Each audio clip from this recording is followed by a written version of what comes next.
Hello there, welcome back to Speaking Spurs with me, Kieran, talking all things Tottenham with a daily update. And today we're going to be talking about the build-up to tonight's game against Vitesse Arnhem, and also a couple of little stories about what's been happening since Conte has taken over manager, including some links with players. Some of them you may have heard about yesterday, but I'll talk about some that have come out today as well. So we'll jump in with player reaction. Oh, but also before that, if you aren't subscribed to the channel, please hit that subscribe button. It really helps the channel grow. Give the video a like if you enjoy it and leave your comments below. But anyway, back to it. Player reaction obviously was a positive one to Antonio Conte coming into the club. Why would it not be? Elite level manager, the amount that he's won his career, the fact that he's managed in the Premier League successfully before and tends to get the best out of players. So of course they were going to be excited. Conte's philosophy, in case you didn't see his interview, he basically said his philosophy is based on passion and hard work. And that's all I care about, really. We need the players working harder. It's evident that that's not something that they've been doing in times recent. And that includes under Pochettino, under Mourinho, and certainly under Nuno. I don't think they were very excited about that manager coming in. But yeah, he wants them to work hard. And he wants to attack. Obviously likes a solid foundation at the back, but tends to play with three at the back and then uses wing backs so they can join in defence or midfield, which in the modern day I think is the way to go anyway. Conte, in his interview, seemed very happy, and he also seemed very genuine and honest. He's a charismatic guy anyway. He's a proper footballing man, and I think probably walking around the stadium, the training facilities, it made him feel like a little kid at Christmas, because you got to remember when he was playing, it was very old school and things were a bit simpler. Wasn't anywhere near as much money in the game. So walking around these facilities for players like himself, it just must be like waking up and being like, oh my God, like this stuff actually exists. If only I had this when I was a player. Could you imagine how good these guys could have been if they had the sort of facilities that the players are blessed with these days because of all the money in the game? Conte has been cleared to take charge of this evening's game. So we initially thought that him and his coaching staff weren't going to be available. I actually think some of his team aren't available, but he is available and can take charge tonight in the Europa Conference League. A cup that someone of his stature does not deserve to manage in at all. But hopefully he can rectify that over the course of the season and get us higher up in the league table or even win the competition. So at minimum, we are playing Europa League next season. But he is cleared to take charge. He was there for training. The first thing that he did on Tuesday, he saw the players at 3:00, immediately called them into a team meeting where he was very passionate in the way he was talking to them, said to them, I will give you everything. That's the kind of manager that I expect him to be anyway, based on his personality and passion that he brings across when he's on the sidelines, with what we've heard with his previous clubs. What else did he say? He said that he will instill a winning mentality into the team, and that's something we've really been missing. You would have expected Jose Mourinho maybe to put that into the team, and I felt like we got close with the cup final that he didn't get to take charge of, but hopefully Conte can do it from the off. You know, he's a winner, born and bred. His playing career, he was very successful. Managerial career so far, he's won things. So, and I think that's the difference between him and Mourinho. Mourinho was never a player at any kind of elite level whatsoever. So Conte's had it on the player side of things, and I think he can relate a little bit more in that sense. He also said they have to be prepared to work extremely hard during training. He didn't actually take the training session. He was only watching on in a capacity, but I'm sure he spoke to the coaches before that were taking it. I think Ryan Mason was taking portions of it that I saw on video. But I'm assuming some of the drills and things they were doing were based on what Conte had asked for.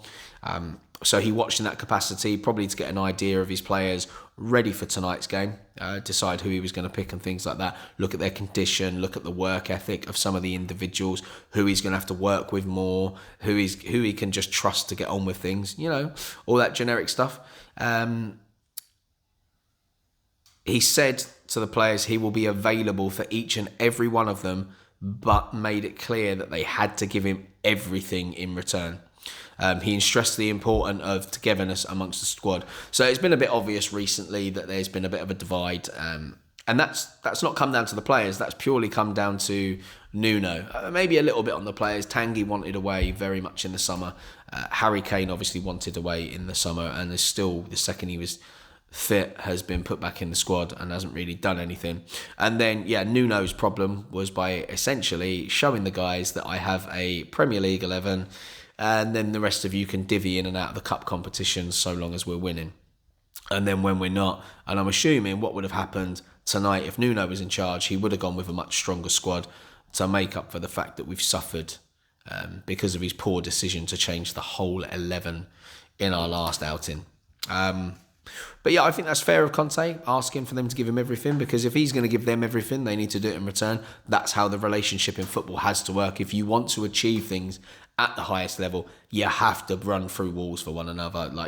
You can't, in a league as tough as the Premier League, put in a half-assed performance or half-assed energy. It has to be everything. Even the most talented of teams, talented of players, have to work hard. You look at the Barcelonas that have been successful over the years with all the talent they've had. One thing they always did, they hunted the ball in packs when they were out of possession. When they were in possession, pass and move, working in triangles. It was all based on hard work. And the football was simplicity. There was nothing that was overcomplicated like you see with Real Madrid, all the Galacticos. A lot of it was like long balls, individual skill, things like that. The Barcelona's always worked as a complete compact team, especially in that midfield. And this is something, we've got the players to do it. We really have. There's some great talent within the squad, but at the moment they're just passengers. The energy isn't there. And I think Conte is the man to bring that out in him, especially with the respect that he will already command the second he walks in the door. Look, so that's it for the Conte scenario for now. We'll talk about some players that we've been linked with. And apparently he wants 4 players to come in. He also knows that he's going to have to get rid of some players in the January transfer window for that to happen. We've actually been linked with 3 players from one club, and that club in question is Torino. So the biggest player that we've been linked with is Belotti. He has come out, he will not sign a new contract with Torino. He boasts 107 goals in 235 games. He's out of contract at the end of the season. So he could move for free at the end of that. However, I still think we're not in a position, yes, we now have an elite manager, but I don't think we're in a position to attract top talent if there's other clubs involved that are already playing Champions League football. So if I was Tottenham, I would make sure it's going to be a cut price deal anyway, because they're going to want the money in instead of him going on a free. Now, if we can persuade him Tottenham is the right club and then get him in, it's not going to cost us too much money. So it'll make wages a bit of an easier process to negotiate. Get him in the door. The same with what I said with Frankie Kessie from AC Milan. Heavily linked with him. And I've been looking at more and more of his footage and stats and games. And do you know what? I want him in at Spurs. I really want Kessie in at Spurs. He looks like a great player. Will be a really good addition to our squad if he can adapt to life in the Premier League. But Belotti is a player I would not say no to whatsoever. He's a very big talent. He's got a decent goal scoring record. He works hard.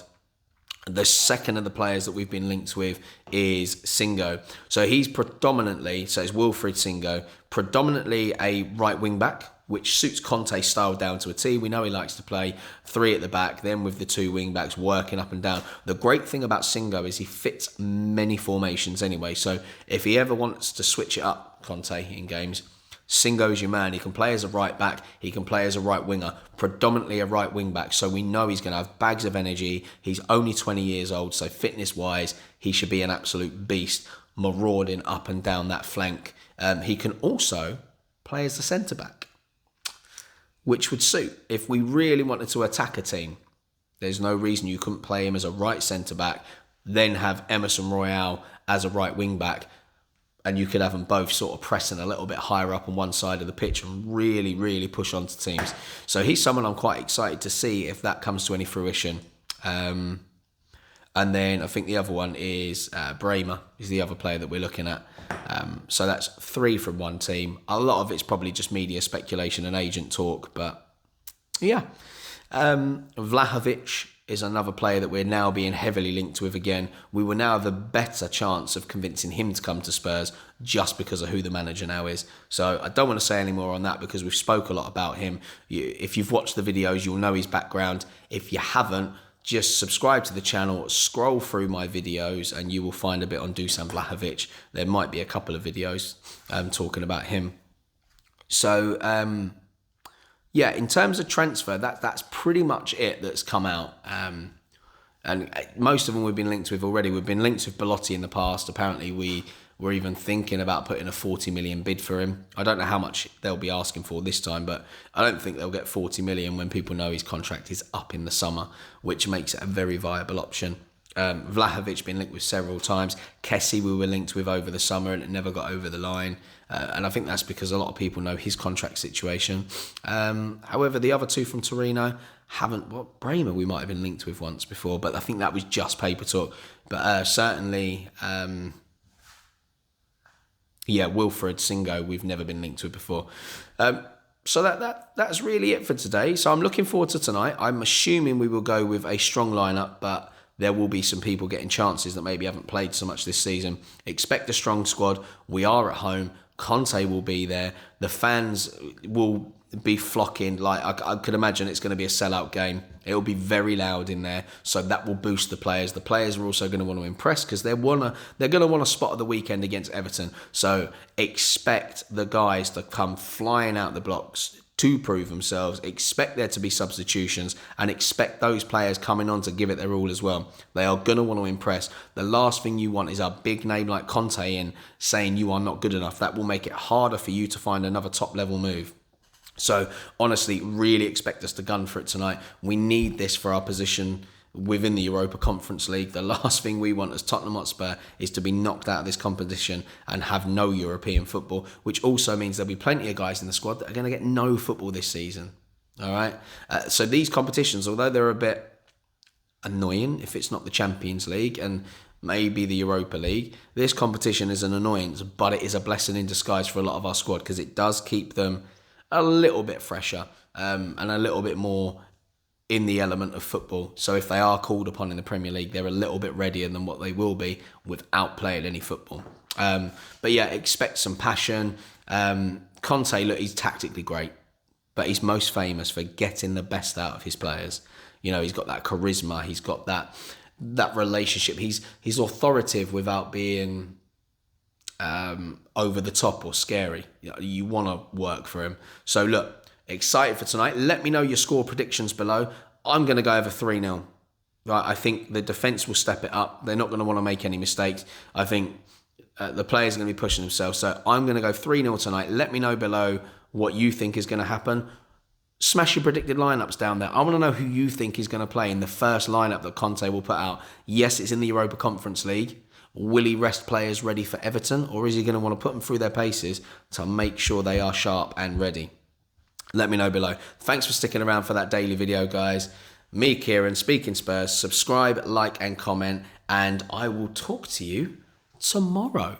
Hopefully with a smile on my face because we've smashed this game at home. All right. Thank you so much. Take care, and until tomorrow, guys. Come on, you Spurs.